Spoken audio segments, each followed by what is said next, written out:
Saya pernah bertemu dengan Pak Jokowi dan mengatakan, Pak, saya ini generasi yang suka bertengkar, pemberontak juga. Ini gara-gara suka dengar pidato Pak Prabowo juga dulu.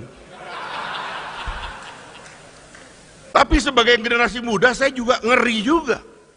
Kalau kita mengentertain pertengkaran ini terus-menerus, secara dangkal, orang lain sudah kemana, kita akan kemana. Apa yang dilakukan oleh Pak Jokowi, maka Jokowinomics adalah Prabowonomics.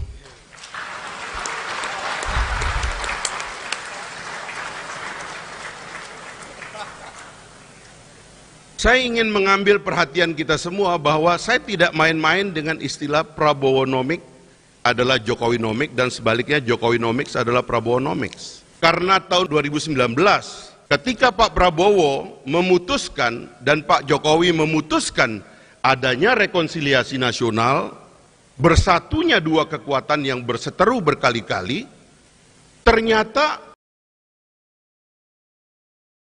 Bismillahirrahmanirrahim. Assalamualaikum warahmatullahi wabarakatuh.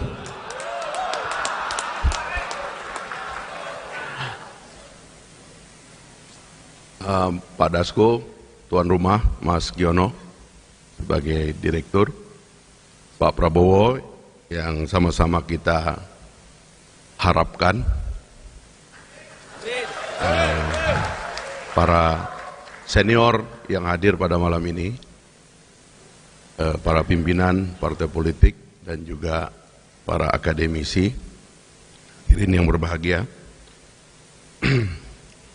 Saya juga tadi Pak Prabowo bilang, kamu ngomong sebentar.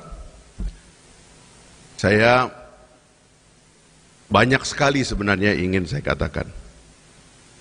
Dan memang forum malam ini penuh misteri juga. Di sesi awal tadi saya lihat mood orang tuh ingin mendengar sesuatu yang agak politik.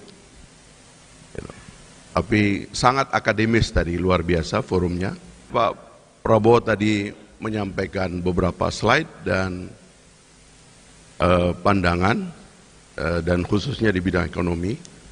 Jadi saya teringat bahwa Pak Prabowo adalah cucu dari Pak Margono, kemudian anak dari Pak Mitro. Tahun 51 beliau menjadi dekan Fakultas Ekonomi UI sekaligus sebagai pendiri. Dan kira-kira 20 tahun atau 40 tahun kemudian saya menjadi mahasiswa di Fakultas Ekonomi UI juga. Dan tentu ada kebanggaan tersendiri bahwa saya bisa tersambung dengan pendiri dari tempat saya kuliah, yaitu Pak Prabowo. Makanya sejak tahun 94 saya ingat saya ketemu dengan Pak Prabowo dalam beberapa pidato beliau. Saya kira kalau kita berbicara ekonomi, mungkin di antara para politisi sekarang ini yang meskipun Pak Prabowo backgroundnya itu adalah seorang militer, Pak Prabowo termasuk yang sangat literate terhadap masalah ekonomi ini. Sangat mengerti dunia ekonomi ini. Karena beliau lahir dari garis keturunan dari orang-orang yang memang berpikir dan belajar tentang ekonomi. Waktu pembukaan Universitas Terbuka tahun 84 saya ingat, pemerintah pada waktu itu mengundang Profesor Sumitro untuk memberikan kuliah tentang pembangunan ekonomi dan itu ada bukunya. Saya kira juga di YouTube kita bisa nonton, itu masih banyak. Jadi saya kira tadi pidato Pak Prabowo yang memang transformasinya lebih banyak berbicara transformasi ekonomi, itu seperti pidato karena ini di forum akademik, seperti kuliah perdana Profesor Sumitro bulan September tahun 84 di depan mahasiswa Universitas Terbuka dan dihadiri oleh Presiden Soeharto pada saat pidato atau kuliah perdananya itu. Jadi Pak Prabowo saya kira sangat tersambung dengan isu ekonomi, karena itulah beliau berani mengajukan komitmen kita secara nasional untuk kembali ke jalan tengah. Karena Pancasila adalah ideologi pertengahan. Bung Hatta, pendiri bangsa, dalam bukunya tentang dinamika ekonomi Indonesia ke depan, beliau memakai istilah mendayung di antara dua karang, melihat pertarungan antara dunia liberalisme dengan dunia sosialisme yang begitu hebat. Beliau mengatakan kita mendayung di antara dua karang. Bahkan untuk ekonomi Pancasila di UGM, di tempatnya Pak Jokowi, Pak Mubiarto menulis buku tentang ekonomi Pancasila. Belakangan saya baca bukunya Pak Jimli juga, itu tentang ekonomi konstitusi. Jadi memang ada banyak yang kita perlukan untuk mengembalikan jiwa dari perekonomian nasional kita. Peran koperasi misalnya di antara yang paling penting yang belakangan kita tidak dengar dan tidak signifikan. Dan saya kira tadi dengan platform yang disampaikan oleh Pak Prabowo kita akan kembali ke sana. Itu yang pertama yang saya ingin katakan, bahwa insya Allah jalan menuju ekonomi Pancasila mendayung di antara dua karang, ekonomi baru yang kita akan gunakan untuk memperbaiki keadaan kita, terutama ketimpangan, akan menemukan jalannya kalau Pak Prabowo memimpin kita semua. Saya hanya mengusulkan dua hal di bidang ini Pak Prabowo. Yang pertama adalah memang perlu ada penerjemahan teoritis yang lebih kuat, dan saya kira kita banyak ekonom yang bisa melakukan itu. Karena ini bukan pikiran baru. Tadi saya katakan Bung Hatta menyatakan itu. Beberapa guru besar menulis tentang itu, ya. Tadi saya katakan Pak Jimli juga menulis tentang itu. Bagaimana mengkonstruksi ekonomi Pancasila dalam kebijakan moneter dan fiskal yang lebih real, saya kira itu tantangan teoritis yang harus kita kerjakan. Dan tadi tim yang disebut oleh Pak Prabowo tentu akan berbicara menuntaskan ini sebelum masa 2024 nanti. Nah yang kedua adalah menurut saya ini agak praktis, meyakinkan kepada pemain besar bahwa jalan tengah, ekonomi jalan tengah bukan tentang mematikan yang besar, tetapi memberikan porsi permainan kepada yang besar untuk terus menjadi besar, sehingga memiliki manfaat besar kepada masyarakat umum, sambil memperkuat yang berada di bawah untuk menjadi pemain yang lebih kuat. Saya mengatakan ini karena dari forum ini, saya tidak melihat ada wakil dari pemain-pemain besar ini Pak Prabowo. Ya. Kebanyakan kita ini UKM di sini saya lihat ini. Sebab saya khawatir kalau yang besar ini salah paham kepada Pak Prabowo, nanti mereka takut kehilangan hartanya. Katakan kepada mereka, ekonomi Pancasila jalan tengah bukan tentang mengerdilkan yang besar, tetapi dengan menguatkan tulang punggung masyarakat banyak kita. Karena itu adalah basis bagi pertumbuhan dan kekuatan nasional kita ke depan. Ekonomi kita harus melibatkan sebanyak mungkin orang, jangan ada yang jadi penonton. Karena itu saya mengapresiasi terminologi yang dilahirkan oleh Pak Prabowo tadi. Mungkin ini terminologi yang secara keras dinyaringkan malam ini dan akan menjadi terminologi politik dan juga mungkin terminologi akademik, yaitu Jokowinomics. Saya lebih baik mengatakan Pak Prabowo, Jokowinomics itu adalah, kalau kita mau lengkapkan, karena di antara semua anggota kabinet yang saya lihat agak matang memberikan argumen kepada apa yang dilakukan oleh Pak Jokowi, maka Jokowinomics adalah Prabowonomics.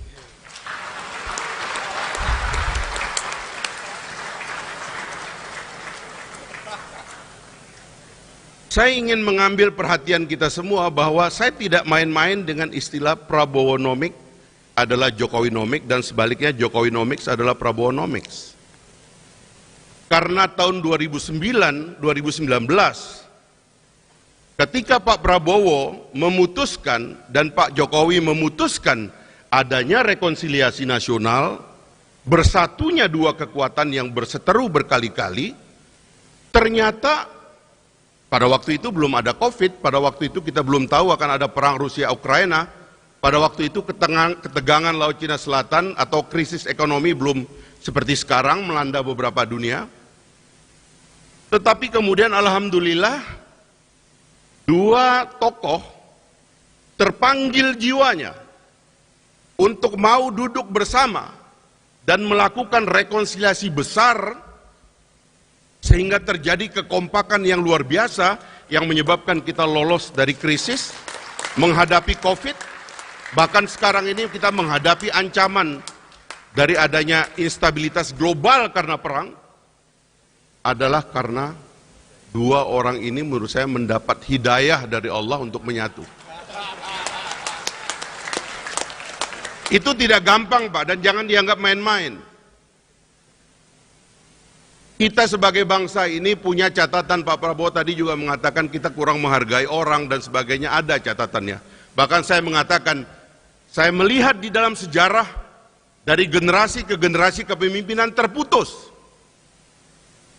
Bahkan kalau dari zaman penjajahan dulu atau dari zaman feodal dulu, bahkan sisa-sisa kerajaan kita hilangkan.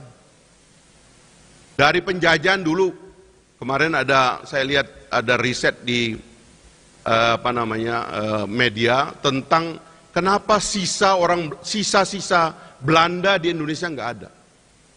Bahasanya tidak dipakai, padahal katanya menjajah 350 tahun. Putus. Orde lama ke orde baru, putus.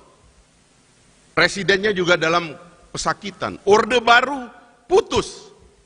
Kita mau menghapus seolah-olah Pak Harto, Bung Karno nggak ada jasanya. Kepemimpinan seterusnya juga demikian, putus. Bahkan sekarang dalam situasi kebebasan ini, kita mengentertain kebebasan untuk melanggengkan konflik. Tetapi alhamdulillah Pak Prabowo dan Pak Jokowi bersatu dalam satu kekuatan, kemudian mencoba menyatukan elit Indonesia. Ada masalah besar di depan kita, jangan lagi bertengkar. Mari kita song-song masa depan Indonesia dan kesempatan Indonesia menjadi bangsa besar. Jadi koalisi Pak Prabowo dengan Pak Jokowi bukan insiden. Dia adalah monumen yang harus dirayakan dan dipertahankan. Saya ini generasi yang suka bertengkar, pemberontak juga. Ini gara-gara suka dengar pidato Pak Prabowo juga dulu. Tapi sebagai generasi muda saya juga ngeri juga. Kalau kita mengentertain pertengkaran ini terus-menerus, secara dangkal, orang lain sudah kemana, kita akan kemana. Jadi menurut saya, karena itu saya ingin Jokowinomics adalah Prabowonomics. Karena rekonsiliasi telah terjadi. Dan saya ingin mengucapkan terima kasih kepada Pak Jokowi juga, secara langsung atau tidak langsung, menginspirasi kembalinya koalisi besar. Saya pernah bertemu dengan Pak Jokowi dan mengatakan, Pak, dari Pak Harto ke kita putus, Pak. Bahkan juga dari Bung Karno putus. Waktu Pak Harto turun tidak ada proses pewarisan yang mantap. Sehingga kita bertengkar. Generasi kami, angkatan 98, tidak paham dengan orang-orang tua kita. Sehingga kita bertengkar. Pecah kita. Kita mulai banyak hal dari nol. Bahkan Pak Prabowo adalah manusia sejarah yang menyaksikan dari dekat. Dan beliau juga menjadi salah satu yang merasakan bagaimana keterputusan ini tidak baik bagi kita semua. Dengan segala apa yang beliau rasakan. Kemudian kita melihat contoh di negara di sekitar kita, Pak. Tadi kita lihat Pak Harto. Kita lihat Pak Mahathir di Malaysia. Ada forum seperti ini, forum UMNO, Barisan Nasional. Orang-orang nangis minta beliau terus. Tapi beliau tanpa mempersiapkan satu kaderisasi dan regenerasi, beliau mundur. Ketika mundur, semua penggantinya dikritik. Yang mengantarkan beliau suatu hari kembali menjadi Perdana Menteri. Dan berakhir begitu cepat. Jadi tidak ada proses yang mulus. Mudah-mudahan Pak Anwar sekarang yang mimpin bisa memimpin rekonsiliasi bangsanya. Karena hasrat untuk bertengkar ini kuat di kita, Pak. Terutama anak-anak muda nih, pengen bertengkar aja kerjaannya. Nah, ada contoh Lee Kuan Yew yang mengatur. Waktu Gocok Tong, kemudian Chin Lung, mulus berjalan. Ada visi tentang keberlanjutan. Ada gagasan tentang bahwa kita memang punya perbedaan, tetapi tujuan besarnya tidak boleh hilang. Indonesia emas tetap ada di depan mata kita, dan kita tidak boleh bertengkar tentang Indonesia emas. Tadi Pak Amran mengatakan superpower baru, kebetulan Gelora pakai superpower baru, Pak. Ya mirip-mirip lah itu. Jadi menurut saya 2024 menurut saya pikiran besarnya yang tadi sudah diungkapkan oleh Pak Prabowo harus menjadi pikiran bersama. Kita tidak boleh lagi memberikan kesempatan kita karena ingin bertengkar atas nama demokrasi liberal, lalu kita rusak semuanya dan ingin semua mulai dari nol. Tidak kita izinkan itu. Yang terakhir saya ingin bilang begini Pak Prabowo. Waktu saya kecil Pak, saya suka berantem. Dan kalau berantem kadang-kadang di pinggir hutan Pak. Sampai capek saya berantem dengan teman saya itu. Kadang-kadang saya berpikir sebagai anak kecil, mudah-mudahan ada orang yang lewat melerai kita karena kita sudah capek. Jadi saya merasa Pak Prabowo ini ada di depan kita sekarang Pak. Saya ingin menjadi yang melerai pertengkaran kita.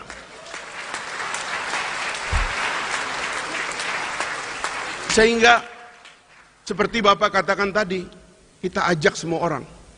Tapi jangan juga terlalu semua, nanti nggak ada lawannya Pak. Ya.